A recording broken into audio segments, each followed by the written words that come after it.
Shalom, salam damai sejahtera bagi kita semua. Saya berharap kita semua dalam keadaan sehat, tetap menjaga protokol kesehatan, dan juga banyak minum vitamin.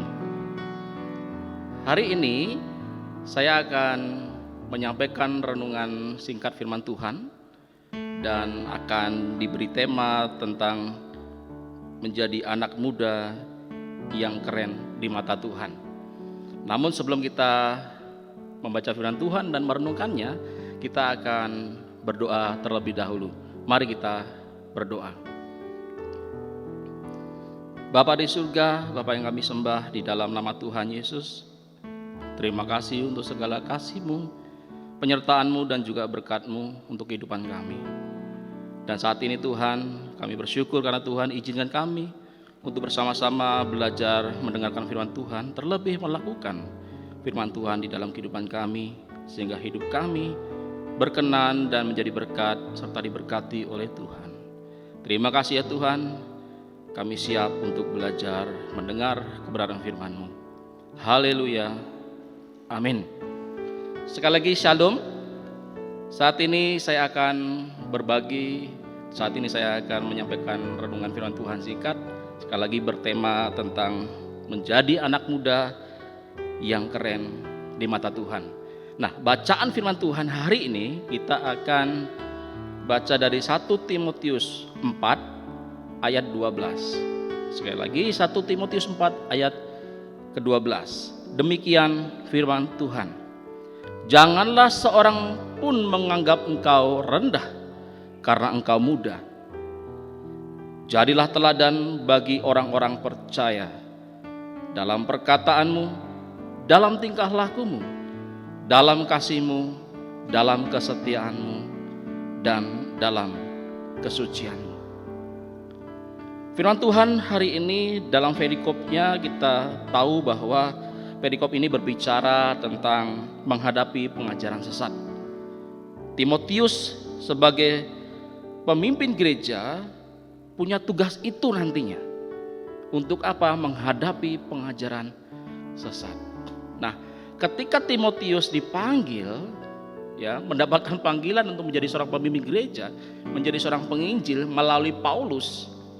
Kita tahu ya bahwa kurang lebih sekitar 15 tahun Timotius ini menjadi murid atau bisa dikatakan orang terdekat dari Paulus, sehingga Timotius banyak sekali belajar tentang metode penginjilan, banyak sekali belajar tentang firman Tuhan dari Paulus, sehingga Paulus yakin betul kepada Timotius bahwa Timotius itu mampu, bahwa Timotius itu bisa, bahwa Timotius itu akan menjadi seorang pemimpin gerejawi yang luar biasa, menjadi seorang penginjil luar biasa, menjadi seorang pengikut Kristus yang luar biasa.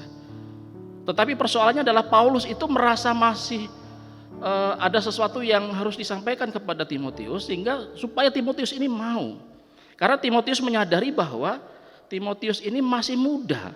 Karena saat itu zamannya Paulus, zaman Timotius dalam konteks saat itu, zaman itu untuk menjadi seorang pemimpin gerejawi, untuk menjadi seorang pemimpin ibadah, itu adalah orang-orang yang minimal 50 tahun. Kenapa 50 tahun?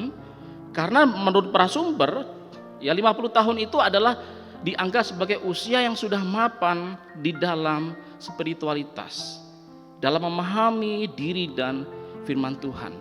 Sudah tidak memikirkan tentang hal-hal duniawi. Tetapi kita tidak tahu konteks saat itu apakah benar demikian. Nah, karena beberapa kebiasaan atau aturan-aturan yang sudah ada saat itu, maka Timotius merasa berkecil hati. Dan saat itu Timotius karena masih muda, maka dia tidak dianggap begitu ya. Dia disepelekan, dia dikatakan belum layak. Sehingga apa? Paulus punya tugas yang berat kepada Timotius untuk apa? Menumbuhkan self confidence dari Timotius itu sendiri. Karena dari segi spiritualitas, pengetahuan tentang firman Tuhan itu sudah banyak sekali belajar, kurang lebih 15 tahun dari Paulus. Oleh karena itu Paulus meyakinkan pada Timotius bahwa Timotius harus membuktikan kepada orang-orang saat itu, pemimpin-pemimpin agama saat itu, orang-orang di sekitar saat sana, bahwa Timotius itu mampu dan bisa, walaupun sekalipun dia muda dan ingin mematahkan image atau pandangan-pandangan negatif tentang Paulus yang masih muda. Nggak mungkin menjadi seorang pemimpin gereja. Ya, kalau konteks sekarang kan berbeda ya. Orang muda belum menikah pun bisa menjadi pendeta, ya, pemimpin jemaat, atau menjadi seorang majelis. Artinya juga menjadi bagian dari pemimpin jemaat. Berbeda dengan konteks saat itu. Nah, hari ini apa yang kita ingin pelajari dari Timotius ini, ada 5 hal yang ingin saya bagikan. Tentang apa? Tentang keteladanan. Firman Tuhan sekali lagi saya bacakan 1 Timotius 4 ayat 12. Demikian firman Tuhan. Jangan seorang pun menganggap engkau rendah karena engkau muda. Dalam hal ini kita pahami bahwa ternyata kemudaan Timotius ketika mau dibimbing, mau dijadikan pemimpin jemaat penginjil oleh Paulus, itu menjadi hal yang sulit diterima, sehingga dianggap rendah saat itu Timotius ini. Berikutnya, jadilah teladan bagi orang-orang percaya. Ini menarik ya, menjadi teladan dalam perkataanmu, dalam tingkah lakumu, dalam kasihmu, dalam kesetiaanmu, dan dalam kesucianmu. Jadi 5 hal ini yang akan saya bagikan. Kita akan bahas satu-satu ya. Yang pertama kita lihat keteladanan dalam hal apa? Dalam perkataan. Perkataan harus menjadi teladan. Perkataan yang menjadi teladan itu seperti apa? Ya, kalau kita berkata-kata itu berkata-kata yang benar, berkata-kata yang positif. Jangan menghakimi, jangan menghujat, jangan menghina, jangan berbohong kalau kita berkata-kata. Kalau iya, katakan iya. Kalau tidak, katakan tidak. Kenapa? Selebihnya dari si jahat. Itu yang pertama, tentang perkataan. Yang kedua adalah tentang tingkah laku. Ini menjadi sangat sensitif ya, karena tingkah laku ini. Karena apa? Ini menjadi sorotan perilaku kita di dalam kehidupan berjemaat, di dalam kehidupan sosial, di tempat kita bekerja, di tempat kita berinteraksi. Karena salah satu poin orang bisa menilai karakter kita adalah melalui apa? Tingkah laku. Oleh karena itu, tingkah laku ini menjadi hal yang sangat krusial dalam kehidupan kita untuk dijaga. Ya. Jadi bertingkah laku yang benar, yang sesuai dengan firman Tuhan. Artinya apa? Jangan ikut-ikutan dengan duniawi, jangan serupa dengan duniawi. Orang jahat ikut jahat, orang korupsi ikut korupsi, ya, orang mabuk ikut mabuk, ya, orang narkoba ikut narkoba.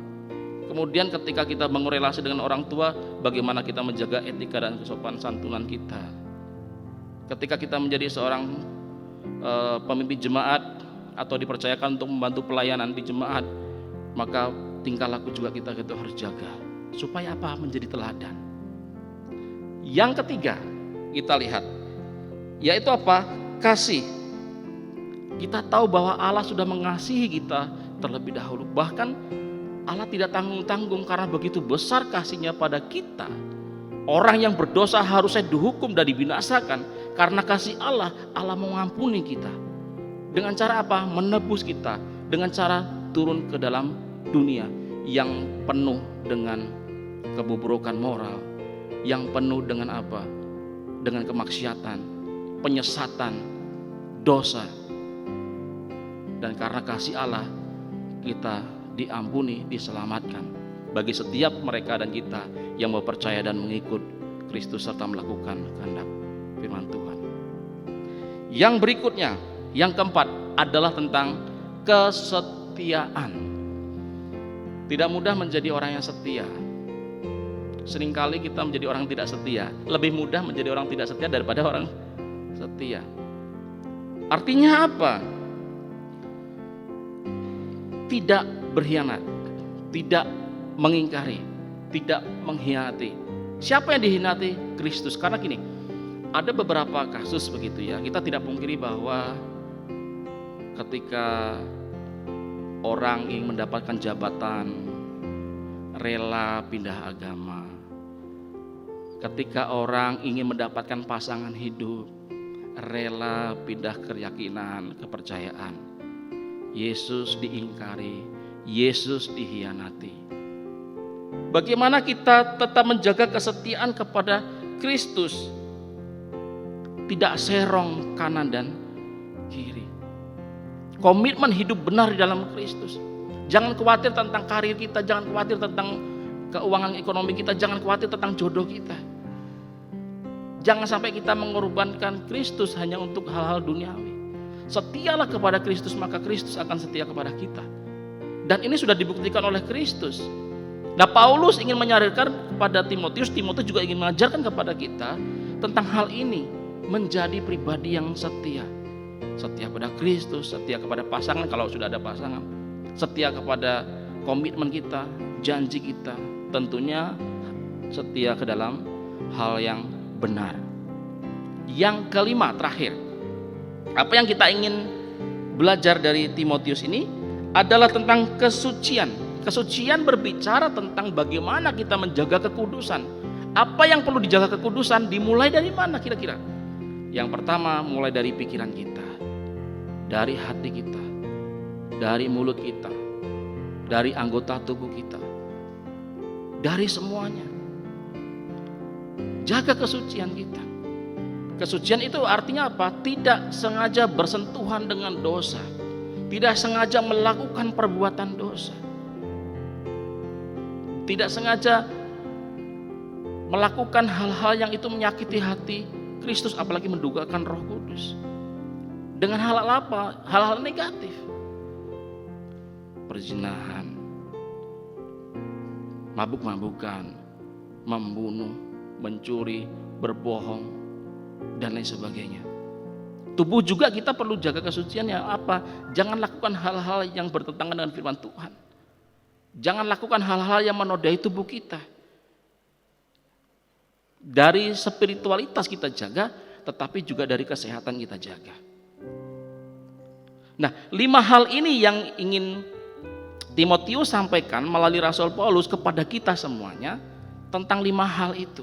Nah, bagaimana kita sekarang hidup berjemaat, bagaimana sekarang kita hidup bersosial, bagaimana kita sekarang hidup di dalam lingkungan kehidupan kita yang Tuhan percayakan saat ini. Mari kita refleksikan dalam diri kita masing-masing.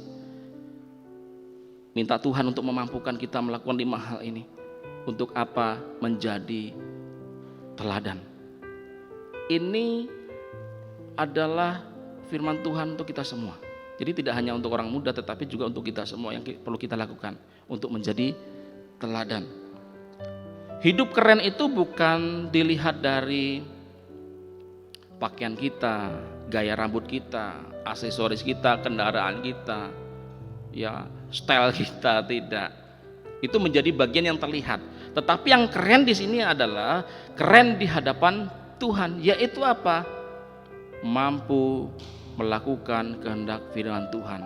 Hari ini diajarkan menjadi teladan untuk melakukan 5 hal tadi. Oleh karena itu mari kita bersama-sama belajar untuk menjadi teladan. Ya. Dan kita akan menjadi teladan ketika kita mau hidup di dalam Kristus dan Kristus akan hidup di dalam kita. Demikian firman Tuhan yang bisa saya bagikan hari ini. Untuk itu mari kita tutup di dalam doa. Mari kita berdoa. Bapa di surga, kami bersyukur untuk segala kasih-Mu di dalam kehidupan kami. Terlebih pada saat ini Tuhan, izinkan kami untuk bersama belajar, membaca, merenungkan, dan juga mampukan kami untuk melakukan firman-Mu Tuhan di dalam kehidupan kami. Jadikan kami menjadi pribadi-pribadi yang tangguh, yang menjadi teladan di dalam kehidupan kami, baik ketika kami bersekutu, berjemaat, bersosial, di tempat kami masing-masing di mana Tuhan percayakan untuk kami hidup bersama dengan masyarakat. Tuhan, saat ini juga kami berdoa untuk seluruh gereja yang ada di Indonesia bahkan dunia. Berkati setiap hamba-hambamu, kuatkan jemaatmu, dan juga berkati mereka supaya mereka pun juga merasakan hadirat Tuhan, berkat kesetiaan, dan jadikanlah mereka teladan-teladan-Mu sehingga menjadi kesaksian yang luar biasa di tengah-tengah kehidupan berjemaat, keluarga, dan juga masyarakat. Saat ini Tuhan, kami berdoa untuk bangsa negara Indonesia. Masih masa pandemi COVID-19, begitu banyak yang kami pergumulkan ya Tuhan. Oleh karena itu Tuhan tolong kami, terlebih Tuhan tolong para pemimpin kami dari pusat, yaitu Presiden, Menteri, serta jajarannya, aparat keamanan, terlebih garda terdepan, tenaga medis, dan setiap yang Tuhan percayakan untuk memimpin bangsa kami, bahkan dari pusat sampai ke pelosok desa ya Tuhan. Tuhan Yesus berkati mereka, berkati kami semua, berkati masyarakat Indonesia ya Tuhan. Jauhkan kami dari virus corona, jauhkan kami dari musibah ini, bahkan musibah-musibah bencana alam yang lainnya.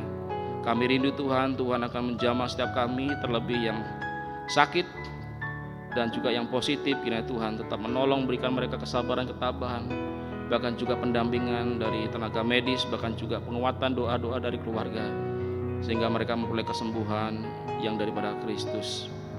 Kami juga berdoa untuk perekonomian kami Tuhan, pulihkan perekonomian kami, jaga kami Tuhan, agar setiap masyarakat Indonesia kami tetap bisa bertahan hidup dan juga tetap bisa memenuhi kebutuhan kami, dan kami tetap sabar menanti kondisi membaik dengan tetap menjaga protokol kesehatan, menjaga kesehatan kami, dan juga kami menjaga kesehatan sesama kami ketika kami berinteraksi.